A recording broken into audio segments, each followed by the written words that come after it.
नमस्कार दोस्तों, स्वागत है आप सभी का हमारे YouTube चैनल पर हैरी स्कैरी टेल्स में। मेरा नाम हैरी है। आज मैं आप सभी के लिए सब्सक्राइबर की भेजी एक और डरावनी कहानी लेकर आया हूँ। अगर आपने अभी तक हमारे चैनल को सब्सक्राइब नहीं किया है तो नीचे दिए गए रेड कलर के सब्सक्राइब के बटन को दबाकर हमारे चैनल को सब्सक्राइब कर लीजिए ताकि आपको हमारी नई वीडियो की नोटिफिकेशन मिल पाए। तो चलिए दोस्तों, कहानी शुरू करते हैं। आज फिर दीपिका के सोते ही उसके कानों में एक अजीब सी फुसफुसाहट हो रही है जो उसे रात के अंधेरे और सुनसान पड़े फ्लैट में काफी रहस्यमयी और डरावनी सी लग रही है। आज दीपिका वो आवाज सुनते ही तुरंत उठकर लाइट ऑन करती है और चारों तरफ देखती है कि रोज आखिर ये आवाज आती कहाँ से है, पर आज भी उसे कोई नजर नहीं आता। पिछले कुछ दिनों से लगातार उसके साथ ऐसे ही हो रहा है, पर वो इसका कारण चाहकर भी नहीं समझ पा रही है। पर हाँ, ये जरूर है कि आजकल जब भी वो रात को सोती है तो उसे महसूस होता है कि कोई धीमी फुसफुसाहट सी दोहरी मर्दाना तो कभी स्त्री आवाज उसे उसके कानों से बिल्कुल उसके कान के पास आकर बोल रही है। ये एहसास अब दीपिका के लिए दुनिया का सबसे बड़ा रहस्य बन गया है। ये आवाज अब उसे इतना परेशान करने लगी है कि पिछले 9-10 दिनों से वो सो नहीं पाई है, जिसके कारण उसकी सेहत में भी काफी परिवर्तन आया है। उसका दिमाग भी बहुत तनाव महसूस करता है।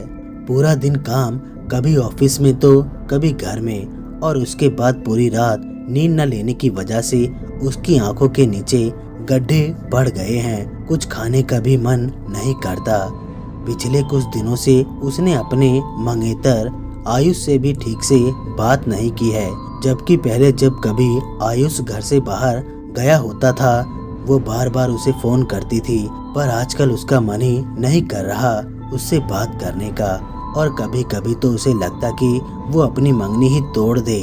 इस परेशानी के चलते 2 दिन पहले उसने साइकोलॉजिक ट्रीटमेंट भी लिया था, पर डॉक्टर ने उसका चेकअप करा। उसे बस यही बताया कि वो आजकल सही से नींद नहीं ले रही है और भरपूर काम में लगी हुई है। इसी कारण शायद उसे अजीब अजीब सी आवाज सुनाई दे रही है। डॉक्टर की बात सुनकर उसका दिमाग तो ये बात मान रहा है, पर दिल नहीं। कारण रोज सोने के बाद सच में ही उसे अजीब सी आवाज सुनाई देने लगती है। उसने बहुत बार आजमाया है, ये उसका भ्रम नहीं था। जो भी हो रहा था वो सब सच है, मन गढ़ंत रचना नहीं। खैर, ये रात भी उसके बिना सोए गुजर गई। धीरे धीरे उसकी आंखों के नीचे काले गड्ढे और कालापन आने लगा है। हो भी क्यों ना, पिछले लगभग 8-9 दिन से वो लगातार सो जो नहीं पाई थी। दूसरी सुबह, आज सुबह से उसके मन में एक अजीब सी घबराहट हो रही थी। पहले तो उसे फुल मन की रात बहुत पसंद थी, पर आज ना जाने क्यों उसे घर में घुटन सी हो रही है। अरे आज तो उसे हमेशा की तरह उस खूबसूरत रात की दूधिया रोशनी में नहाना, चांद को देखने के लिए रात का होना भी इंतजार नहीं है। आज वो घर पर ही है, ऑफिस का काम कर रही है, पर उसमें भी उसका मन नहीं लग रहा। फिर उसने सोचा कि क्यों ना आज एक बार मंदिर जाकर भगवान के दर्शन करे जाए, शायद कुछ परिवर्तन महसूस हो। ये सोच वो घर से 1 किलोमीटर दूर देवी के मंदिर दर्शन करने चली जाती है। मंदिर में दर्शन करने के बाद भी वो लगभग आधे घंटे मंदिर की सीढ़ियों पर ही बैठी रहती है। वहाँ बैठकर कुछ देर के लिए थोड़ी शांति मिलती है, और वो वहाँ पिछले कुछ दिनों से उसके साथ घटी घटनाओं के बारे में गहराई से सोचने लगती है। ना जाने क्यों पिछले 8-9 दिनों से ही उसके साथ ये घटना घट रही थी। पहले भी तो वो अपने घर में अकेले ही रहती थी, पर आज तक उसके साथ कभी ऐसा तो नहीं हुआ था। इतने में वो अपनी घड़ी देखती है और घर जाने की इच्छा के बाद भी समय ज्यादा होने के कारण वो अपने स्थान से उठकर घर की ओर बढ़ जाती है। वो उठकर जा ही रही होती है कि इतने में अचानक उसे पीछे से कोई महिला आवाज देती है, ठहरो लड़की। उनकी आवाज सुनकर दीपिका थोड़ी हैरान होती है, क्योंकि वो वहाँ किसी को जानती नहीं थी, पर फिर भी वो वहीं रुक जाती है और उसकी तरफ देखती है। वो स्त्री सर से लेकर पांव तक एक नारंगी कलर का चोंगा सा कुछ पहना होता है। गले में बहुत सारी रुद्राक्ष की माला पड़ी है, माथे में लंबा सा टीका। सुंदरता के नाम पर उन्होंने कुछ भी इस्तेमाल नहीं किया था, पर ना जाने क्यों फिर भी उस स्त्री में गजब की सुंदरता थी। अचानक से उन्हें देखकर तो दीपिका उन्हें देखती ही रह जाती है। वो काफी सुंदर होती हैं। इतने में वो स्त्री चलकर उसके पास आती है और कहती है, बच्ची क्या तुम्हें कोई परेशानी है? ये सुनते ही दीपिका का दिल करता है कि वो अपने साथ घटने वाली सारी घटना उनके सामने खोलकर रख दे, पर अचानक उसका दिमाग उसे कहता है कि दीपिका आजकल ढोंगियों की कमी नहीं है, क्या पता कहीं ये कोई बहुत बड़ी ठगी निकले और कुछ पागल बना दे तो। ये सोचकर वो उनकी ओर देखकर केवल हाथ जोड़ देती है और ना में सिर हिलाकर आगे बढ़ जाती है। इतने में स्त्री उसे जाते हुए देखकर पीछे से कहती है, समय रहते उसकी क्रिया करवा दे तो, नहीं तो उसी में कैद होकर रह जाओगी। अधिक समय नहीं है, आज रात पूनम की रात वो बहुत शक्तिशाली हो जाएगा, फिर कोई उपाय नहीं बचेगा। ये सुनते ही अचानक दीपिका के दिल को एक झटका सा लगता है और वहीं रुक जाती है और तुरंत पीछे मुड़ती है। थोड़ी देर बाद दीपिका उस स्त्री को लेकर अपने घर जाती है। वहां आते ही वो स्त्री हाथ में रुद्राक्ष की माला लटकाए अजीब से मंत्र चरण के साथ घर की हर वस्तु को छू छू कर देखने लगती है। इधर दीपिका सादे भाव के साथ चुपचाप एक कोने में खड़ी रहती है, जैसे आज सच में इतने दिनों बाद उसे लग रहा था कि अब उसकी परेशानी खत्म हो जाएगी। कारण उस स्त्री के उसके घर आते ही उसका इतने दिनों से बिना नींद और बिना चैन के तनावपूर्ण दिमाग भी काफी शांत सा महसूस करता है कि इतने में अचानक उस स्त्री के हाथ उसके कंप्यूटर के कीबोर्ड पर पड़ता है, तो वो झट से अपना हाथ पीछे खींच लेती है, जैसे कि उनके हाथ में कोई झटका सा लगा हो। ये देखकर दीपिका भी बहुत हैरान होती है और वो उनके पास जाकर कहती है, क्या हुआ?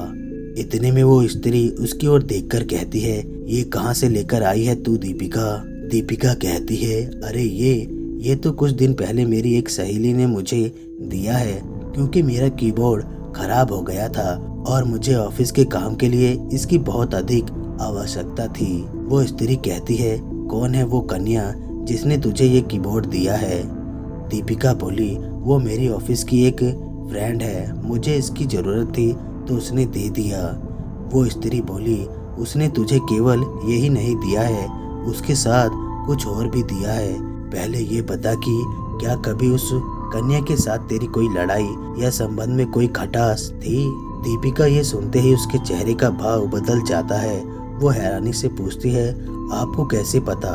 दरअसल जिस लड़के को वो पसंद करती थी वो लड़का उसे नहीं मुझे पसंद करता था और अगले 6 महीने बाद उस लड़के से मेरी शादी होने वाली है। फिलहाल वो लड़का यहाँ पर नहीं है, कहीं बाहर गया है। उनका नाम आयुष है।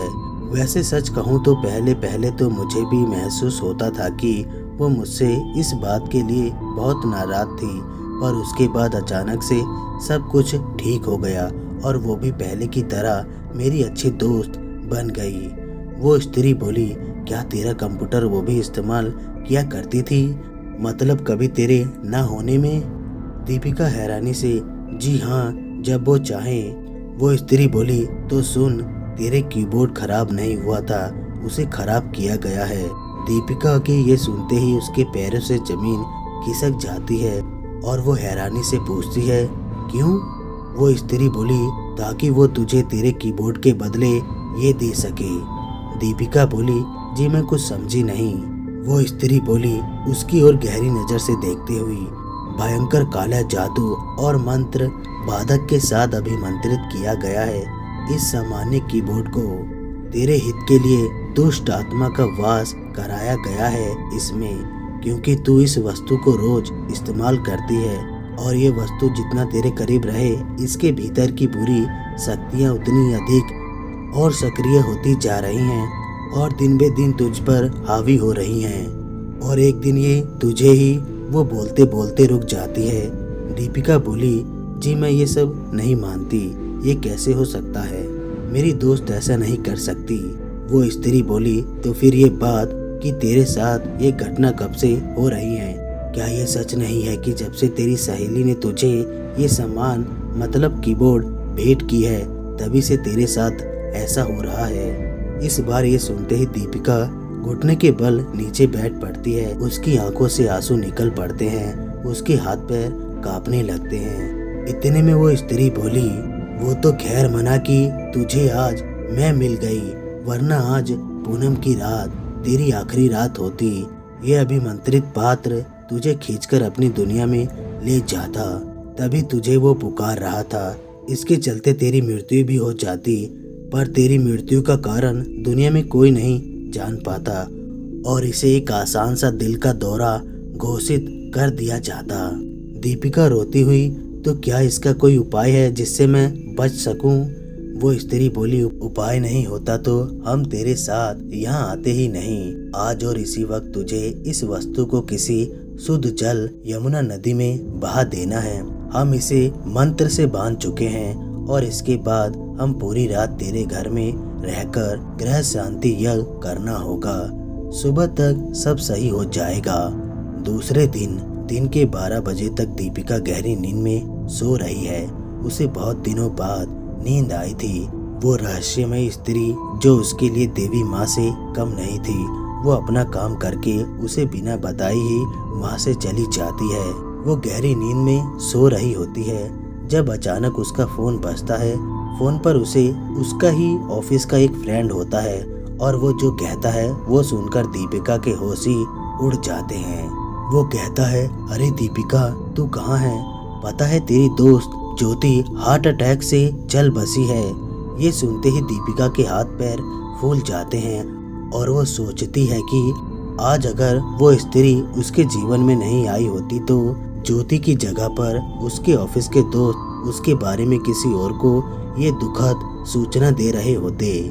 ये सोचते ही उसका मन नफरत से भर उठता है और वो ज्योति की मौत की बात भूलकर तुरंत अपने मंगेतर को फोन लगाती है और उसके साथ अपने भविष्य के सुनहरे सपने बनाने में लग जाती है।